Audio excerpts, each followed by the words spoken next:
ಕುಮಟಾ ತಾಲೂಕಿನ ಹೆಗಡೆ ಗ್ರಾಮ ಪಂಚಾಯತ್ ವ್ಯಾಪ್ತಿಯ ಬಹುತೇಕ ಎಲ್ಲ ವಾರ್ಡುಗಳಲ್ಲಿ ಕುಡಿಯುವ ನೀರಿನ ತೀವ್ರ ಸಮಸ್ಯೆ ತಲೆದೋರಿದ್ದು ಜೀವಜಲಕ್ಕಾಗಿ ಜನರು ಪರದಾಡುವಂತಾಗಿದೆ. ಕುಮಟಾ ತಾಲೂಕಿನ ಹೆಗಡೆ ಗ್ರಾಮ ಪಂಚಾಯತ್ ವ್ಯಾಪ್ತಿಯ ಬಹುತೇಕ ಎಲ್ಲಾ ಕಡೆ ಕುಡಿಯುವ ನೀರಿನ ಸಮಸ್ಯೆ ಎದುರಾಗಿದೆ. ಗ್ರಾಮ ಪಂಚಾಯತ್ನ ಎಲ್ಲ ಸದಸ್ಯರ ಒಕ್ಕೊರಲಿನ ವಿನಂತಿ ಮೇರೆಗೆ ಪಂಚಾಯತ್ ಅಭಿವೃದ್ಧಿ ಅಧಿಕಾರಿ ವೆಂಕಟರಮಣ ಪಟಗಾರ್ ಸಮೀಕ್ಷೆ ನಡೆಸಿ ತಾಲೂಕಾಡಳಿತಕ್ಕೆ ಮಾಹಿತಿ ನೀಡಿದ್ದಾರೆ.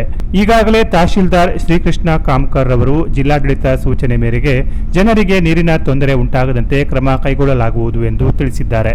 ಆದರೂ ಇನ್ನೂ ಕೂಡ ತಾಲೂಕಾಡಳಿತದಿಂದ ದೊಡ್ಡ ಪ್ರಮಾಣದಲ್ಲಿ ನೀರಿನ ಸರಬರಾಜು ವ್ಯವಸ್ಥೆ ಕ್ರಮವಾಗದ ಕಾರಣ ಜನರು ಕುಡಿಯುವ ನೀರಿಗಾಗಿ ಪರದಾಡುವ ದುಸ್ಥಿತಿ ಎದುರಾಗಿದೆ. ಹೆಗಡೆ ಗ್ರಾಮ ಪಂಚಾಯತ್ನಿಂದ ತಕ್ಕ ಮಟ್ಟಿಗೆ ಟ್ಯಾಂಕರ್ ಮೂಲಕ ನೀರು ಸರಬರಾಜು ಮಾಡುತ್ತಿದ್ದರೂ ಜನರಿಗೆ ಅದು ಸಾಲದಂತಾಗಿದೆ. ಎಲ್ಲಾ ಕಡೆಗೆ ನೀರು ಪೂರೈಕೆ ಮಾಡಲು ಗ್ರಾಮ ಪಂಚಾಯತ್ನಲ್ಲಿ ಅನುದಾನದ ಕೊರತೆಯೂ ಇದೆ.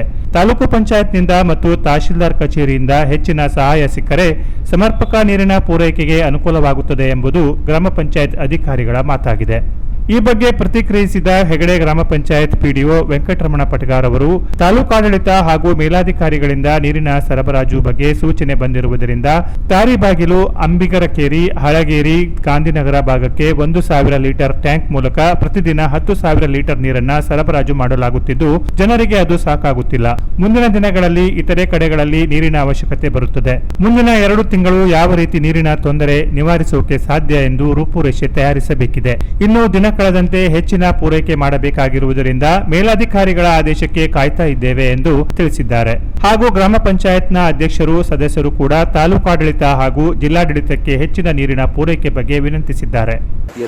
2 ಗ್ರಾಮಗಳಿದ್ದು ಈಗಾಗಲೇ ದಿನಾಂಕ 21 ಮಾರ್ಚ್ 2025ರಿಂದ ನಾವು ಕುಡಿ ನೀರಿನ ಕೊರತೆ ನೀಗಿಸಲು ನಾವು ನೀರಿನ ಹಂಚಿಕೆ ಟ್ಯಾಂಕರ್ ಮೂಲಕ ನೀರಿನ ಹಂಚಿಕೆಯನ್ನು ಮಾಡ್ತಿದ್ದೇವೆ. ಈಗಾಗಲೇ ನಾವು ಪ್ರತಿನಿತ್ಯ ಸುಮಾರು 9,000 ರಿಂದ 10,000 ಲೀಟರ್ಗಳಷ್ಟು ನಾವು ನೀರನ್ನು ಕೊಡ್ತಾ ಇದ್ದೇವೆ.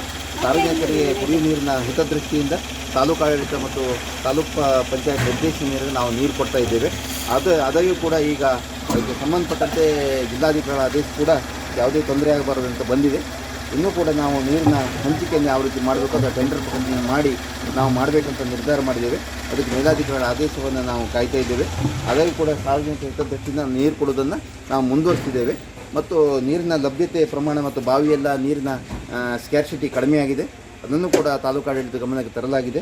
ಈಗ ಮುಂದಿನ ದಿನಗಳಲ್ಲಿ 2 ತಿಂಗಳಲ್ಲಿ ಏನು ಮಾಡಬೇಕೆಂಬುದರ ಬಗ್ಗೆ ಸ್ಪಷ್ಟವಾದ ಒಂದು ಮಾರ್ಗಸೂಚಿಯ ಅನ್ವಯ ನಾವು ಇದನ್ನು ರೆಡಿ ಮಾಡ್ತಿದ್ದೇವೆ ಮತ್ತು ನೀರಿನ ಪೂರೈಕೆಯನ್ನು ನಾವು ಮುಂದುವರಿಸ್ತಾ ಇದ್ದೇವೆ.